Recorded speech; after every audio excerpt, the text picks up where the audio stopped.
Hi BookTube, it's Amy. Let's do a winter blog today. It is snowing and I'm about to go out to a little free library to drop off some books I had cleaned out, and I'm hoping there's going to be space in this little free library because I haven't visited it since the fall.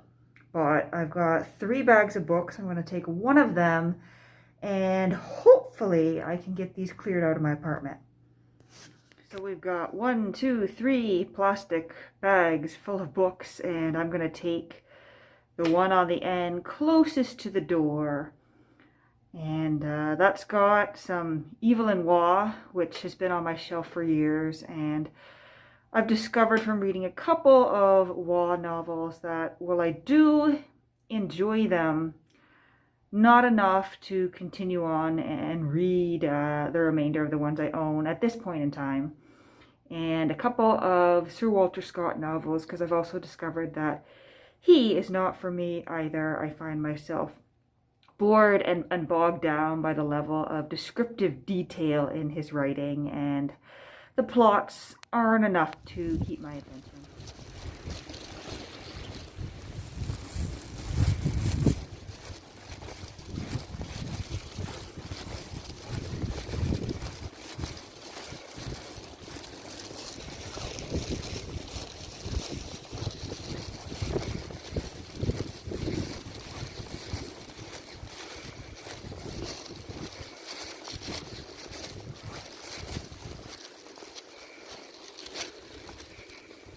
Yeah, it's just as you would expect on the day after New Year's during a provincial lockdown.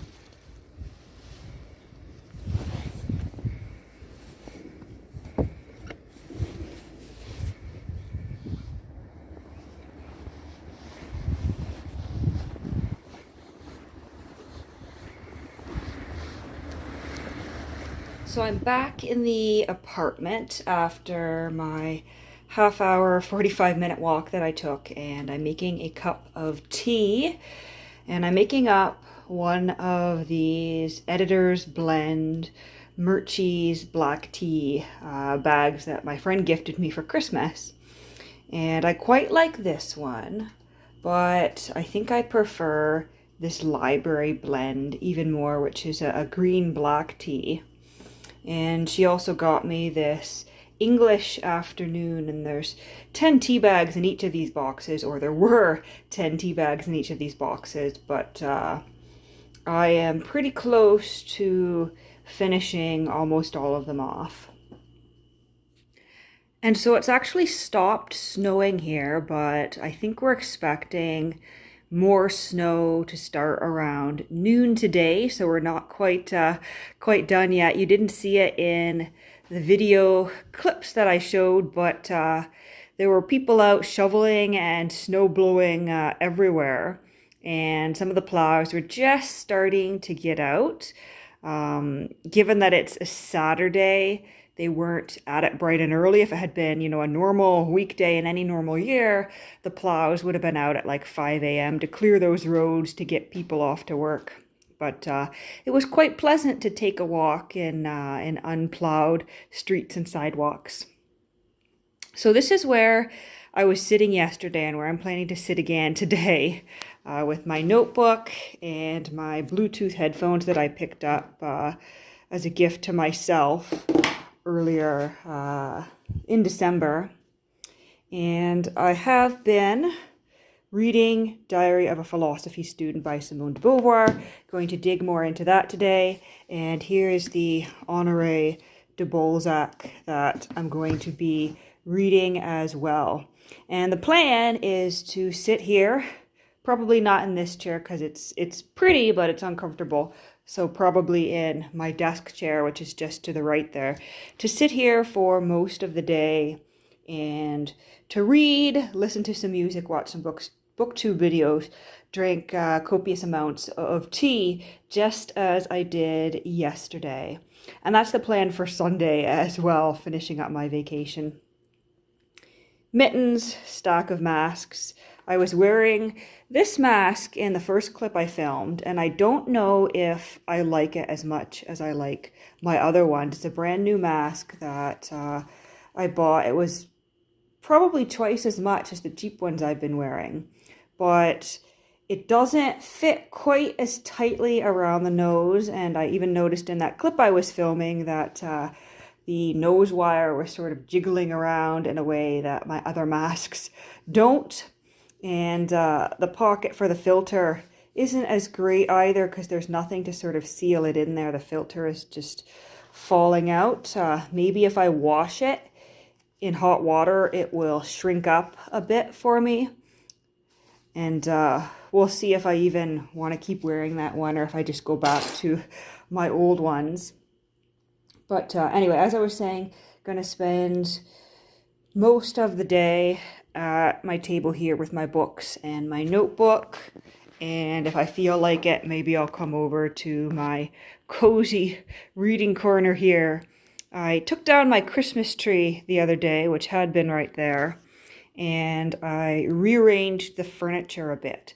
I brought this bookshelf out from where it had been in the bedroom so that I could handle the overflow.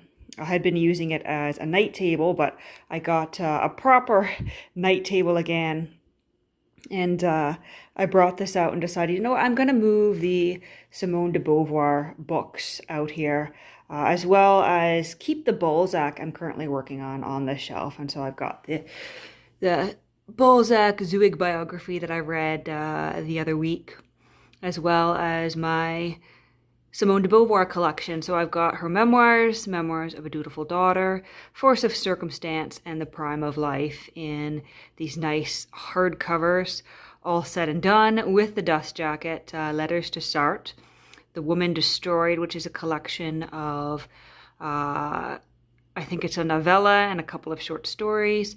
All Men Are Mortal, which is a fascinating novel about a woman who meets a man who is not mortal, someone who is going to live forever and is actually quite depressed and way, way over the idea of living forever. In fact, he wishes that he could die.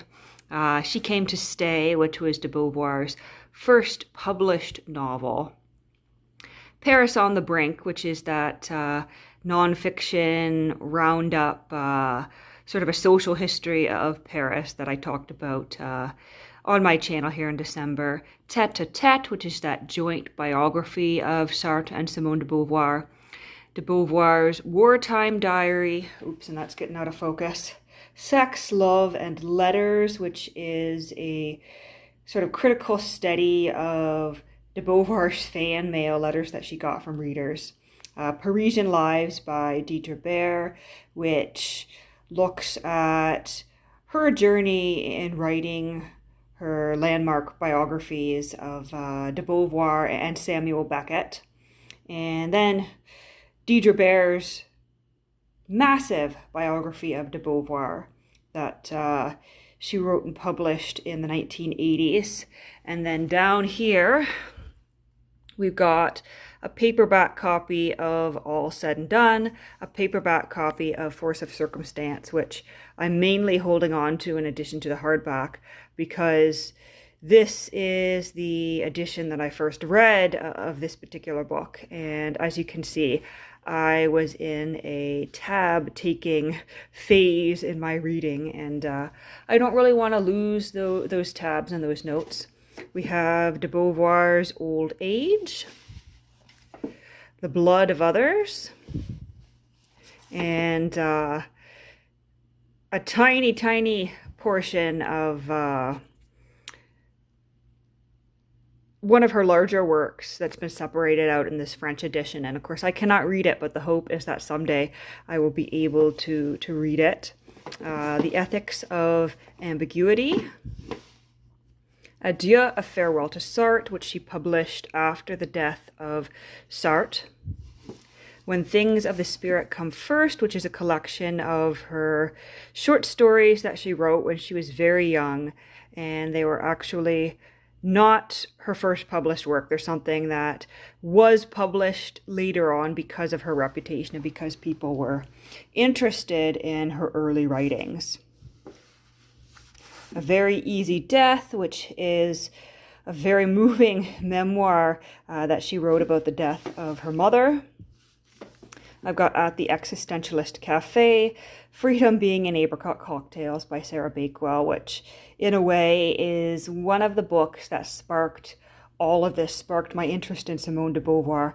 As I recall, I had read this, and then hopping over here, I came across the Mandarins in a used bookshop, actually like the week or the weekend before I left where I had been living near Kitchener, Ontario. I moved out to Ottawa, and so The Mandarins was one of the first novels that I read after I got to Ottawa, and that led me to my university library where I was doing my grad studies, where I discovered the rest of de Beauvoir's works. We have the first English translation of Les Belles Images, which is one of her later novels, and it doesn't have an English title, they just went with the French title. My copy of The Second Sex, and then as I said, we've got the Balzac biography, and my Kindle that I've got in this case here, where I've been reading volume 2 of her student diaries. And I showed this off on my Instagram the other week. Well, I showed this off on my Instagram too, but this is a cute little candle that my best friend had made for me for Christmas. She bought it from an Etsy store, and it's got my channel name on it, so Dusty Bookshelf, and it's got scents of musk, sandalwood, tea, and spice.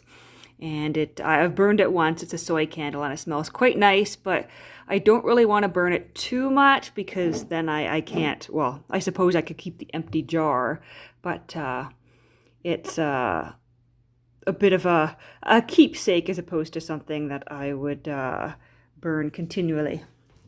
But this is what I was talking about first, and you can see my reflection in the glass there. Let's see if I can get an angle without glare. Nope. Yeah. The frame has glass on it, and so in this light there's quite a glare, but this is a print of de Beauvoir at work that I had purchased from an Etsy seller, and it came on a piece of canvas rolled up, and I purchased this frame from Wayfair and hung it on the wall. In the process of hanging it on the wall, I managed to drop it on my foot, and that injury is is almost gone. I've got a bit of a mark, but I did manage to get it hung on the wall, and I quite like it. I think it makes my reading corner here extra cozy. And so yeah, I'm going to spend the day reading. And I think my tea should be about brewed. It's been brewing for about 10 minutes, 15 minutes now.